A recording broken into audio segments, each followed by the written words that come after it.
Good morning. These are your BYU-Idaho radio morning headlines for Monday, January 26th, 2026. Thanks for listening. I'm Jack Esplin.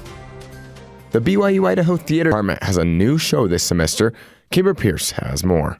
The BYU-Idaho Theater Department prepares to open their stage play of Esther in February. The play is an adaptation of the French neoclassical era performance written by Jean Racine and explores the story of the biblical character Esther.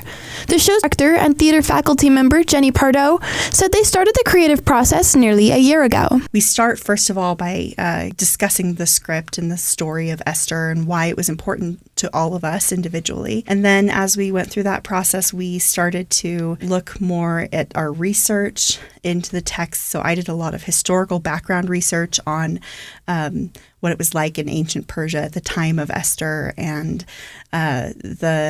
the history behind it that helped open up the doors to that story a little bit more. Pardo said the story of Esther felt especially relevant for the students right now. She added that the particular roles and themes in the play have been very powerful to the actors. We, as a group, as a cast, have really felt the spirit as we've worked through things. And I think we want people to know that you're going to feel the spirit when you come. Pardo said she has loved working with this collection of actors. Our cast is actually younger than normal for our productions.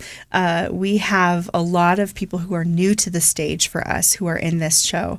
And as we went through the audition process, it was really interesting because I was able to feel through the spirit there are certain decisions that needed to be made. And we put together the group that not only stood out in terms of their acting, but also stood out in terms of the way that they approached working with each other in a Christ-like way, and then used the spirit to fill out our cast too. Pardo says the show strays a little bit from the book of Esther in the Bible. There are some differences. So, if you haven't read Esther recently, you may go and then go, wait a second, and then go back to your Bible and be like, that's not the way it happened. One of Pardo's favorite scenes is at the beginning, and she thinks the audience will understand why when they come see it. Esther will open February 4th and run through the 14th in the Snow Black Box Theater. The 14th will be a 2 p.m. matinee, and the other shows are at 7:30 p.m. You can get tickets online at my.byui.edu. For BYU-Idaho Radio, I'm Kimber Pierce. In celebration of America's 250th birthday, the state of Idaho is making this year all about service and freedom. According to a news release from the Church of Jesus Christ of Latter-day Saints, the legislature voted unanimously last Thursday to pass a resolution to invite Idahoans to carry out 250,000 acts of service in 2026. Later, after the vote on Thursday, JustServe.org sponsored a service project which saw volunteers put together hygiene kits for Idaho schools. This all comes with the church donating 40,000 pounds of food to the Rexburg Eastern Idaho Community Action Partnership last week as well. And the church is donating food to 250 food banks across the United States this year.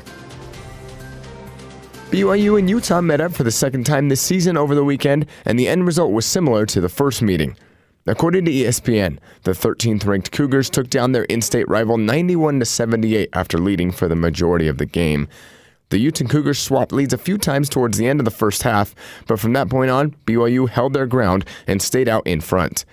The highlight of the game was BYU freshman sensation A.J. DeBonsa, who scored a career-high 43 points on 4 of 5 from the three-point line and 9 of 10 from the free throw line. His 43 points are the most ever scored by a BYU freshman, and only 6 players scored for the Cougars, but it was enough for the victory. BYU is now 17-2 on the year, and they next face undefeated and number 1 ranked Arizona tonight at 7 p.m. BYU hasn't beat the AP number 1 ranked team since February of 2017 when they played Gonzaga. These have been your BYU-Idaho Radio morning headlines for January 26, 2026. Thanks for tuning in. More news, interviews, and great content are available on our podcast feed. Just search for BYU-Idaho Radio on your favorite podcast apps. We're on YouTube, Spotify, Apple Music, and more. You can also ask your smart speakers to play KBYI 94.3 FM. This is BYU-Idaho Radio, and I'm Jack Esplin.